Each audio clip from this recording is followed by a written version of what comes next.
Hey guys, welcome back. So today I'm out here shooting my Bulgarian AKS-74U. This rifle was built by Jim Fuller over at Rifle Dynamics. We're going to take a closer look this afternoon. The AKS-74U came about sometime in the 1980s. The first time Westerners or Americans learned of the rifle was by the Soldier of Fortune crew ran across one and published a picture of it. At least that's my understanding. That may not be 100% accurate, but I remember in my youth when I first saw pictures of these, it was definitely coming out of the Soldier of Fortune magazine. Now this rifle, its official name is the AKS-74U. The AKS-74 was the full-size AK-74 rifle the Russians used when they developed this rifle. The U designates it as a short rifle or a carbine. The rifle has a number of differences between it and the full-size AK-74. Obviously, the rifle's much shorter. This rifle with its stock folded is only 19.5 inches in length from the rear trunnion to the front of the muzzle. With the stock extended, it's 29 inches long. The rifle with its stock extended is just maybe an inch longer than an AK-74 with its stock folded to the side, a full-size rifle. So it's a very short rifle. It has an 8.3-inch barrel. It has a 1-6 twist in the barrel.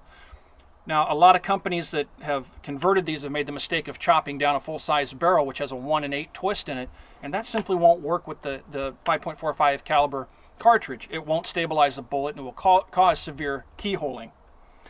The rifle has a sight radius that's 9.25 inches in length. Now, that is shorter than the 14.5-inch sight radius or 14.25-inch sight radius of the full-size rifle. So you lose a couple of inches. Now what they've done, you'll notice that this is where the rear sight would normally be on top of the rifle. They've moved it further to the rear, out over the top cover. Where the rear sight would normally be on an AK-74, it's a hinge point for the top cover. The gas block is different. The carrier is also much shorter. I'll show you that here in a second. And then on the 8.3-inch barrel, they have this muzzle device. This muzzle device acts as a flash hider, but it's also a booster that's required to give enough gas pressure to the rifle to operate. These rifles will not operate properly without that device on the muzzle. They can short stroke on the recoil. The folding stock is very simple to use. You just push the button here with your thumb. You push that button and the stock will fold to the side of the receiver. There's a latch right here that holds the stock in the folded position. To release the stock, you have to reach your finger in there, hit that little latch, release it, and it'll come open. That's the latch right there on the receiver. Disassembly of the rifle, I think, is much simpler than the standard AK-74. Let's take it apart and take a look inside. To disassemble it, you push the takedown button here in the rear like you normally would on an AK. Just push that forward, and you'll notice instead of the top cover coming off, it just hinges upwards. This top cover is spring-loaded, so it'll flip itself up. Inside we have a standard AK-74 recoil spring. And then here's the bolt and carrier. You'll notice that the bolt carrier is quite a bit shortened from the standard AK-74. The bolt itself is a standard AK-74 bolt. You can swap these parts out. The recoil spring is also a standard AK-74 spring. You can swap those out. I've done that successfully. Now to take the gas cover or the gas tube off, it's really simple. Once you have the top cover in the up position, it just comes out of the rifle. There's no levers to turn. On a standard AK, you have that lever you have to pry up. Sometimes it requires a tool. Not the case with the AKS-74U. This top cover, when it's in the locked down position, locks the gas tube in place. When it comes up, gas tube comes off. And that'll give you a peek inside of the rifle.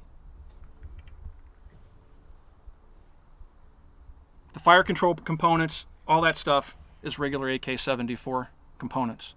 To put it back together, you just reverse the process. If I can line things up here. There we go. Put the bolt back in the carrier.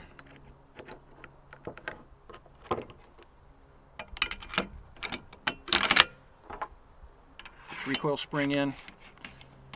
And then to lock it down, you just push the top cover down and give it a tap with the palm of your hand, and it locks it in place. The sights on the rifle, there's two sight settings. You have a 0 to 300 meter setting, which is marked with an upside down U, and then you have a 450 plus sight, which is a bit optimistic for this rifle. They're not really known for their accuracy.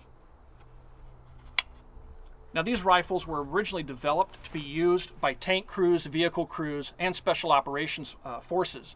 So it really gives you the size of a submachine gun, but it gives you the power of a rifle. We did some testing out here this afternoon with the Crony to see what the velocity difference was between this rifle and a 16-inch barreled full-size rifle. There was about a 550 foot per second difference between this rifle than a standard 16-inch barreled AK-74. So you're losing 550 feet per second and going to this 8.3-inch barrel.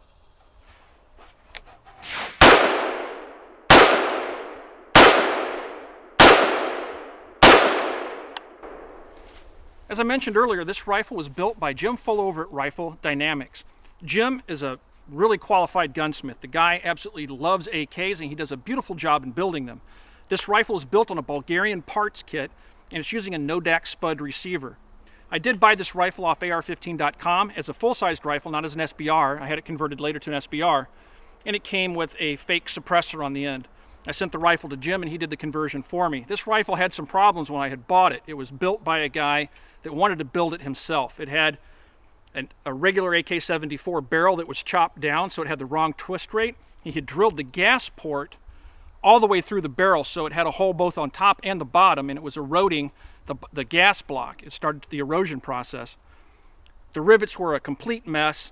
The muzzle device was actually pinned on in the wrong direction, so when you fired the rifle, it kicked violently to the left. It was a complete mess. So anyway, and then it was also rattle can spray painted for a finish.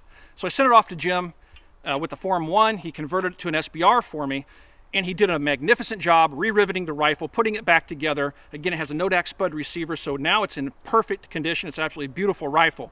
The finish that he applied to it was a standard parkerization over the metal parts, and then he did a moly resin black paint over the parkerization, which is a standard military spec for the Russian AK. However, the moly resin finish is probably just a little bit more durable than the paint you'll find that the Russians use.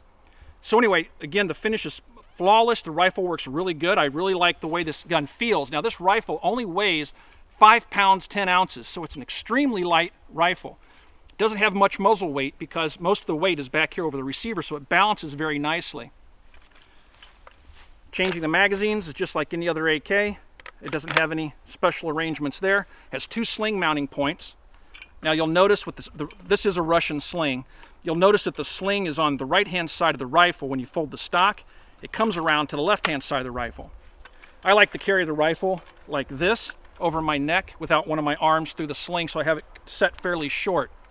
I can open the stock this way, and it still has enough slack in it where I can bring it up and fire it and still just carry it around comfortably without it getting in the way of things.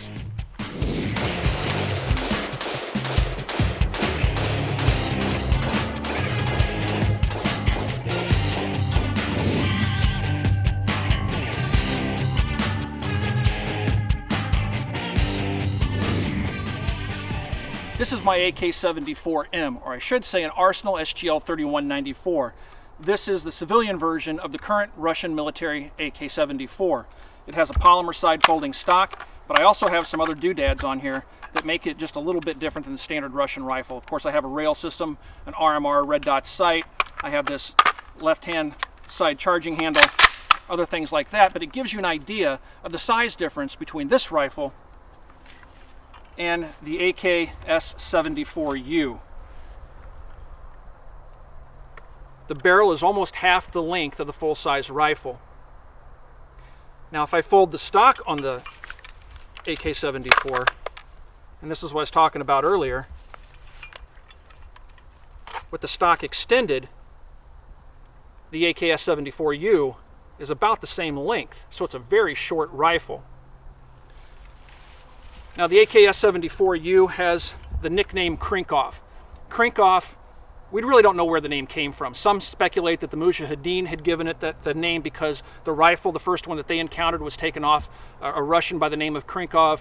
Some speculate that it was Americans that gave it the nickname. They don't know where it came from. But what I can say is if you go to Russia and you talk to a military person over there that has one of these and you say, "Let me see your Krinkov," they won't know what you're talking about. They don't use the term. They have other terms that they have, or slang that they've given the rifle instead of just saying AKS-74U all the time. So they'll call it the Ksyukha, which is Russian for bitch or little bitch. That's a pretty common term over here in the States as well. If they're not calling it a Krinkov, people will call it the Ksyukha. That's what I like to call it. Now there's some other slang that the Russians have given it. I can't pronounce it, so my Russian-speaking viewers, I don't want to insult you by attempting to pronounce these words, but I'll tell you what they mean. They have one word that means cigarette stub, that they call it, and they have another one that's just basically a female name. I'll put the names down below, and then you guys can tell me how to pronounce them. The rifle is a really cool little rifle. It's an interesting military service rifle, and it's an outstanding addition to any AK collection. The parts kits are still available that you can buy them from places like R Guns, where you can buy Russian Tula Krink kits or Ksyukha kits. You can buy those kits and then assemble them yourselves, or have them built by somebody like Mark Krebs or Jim Fuller at Rifle Dynamics.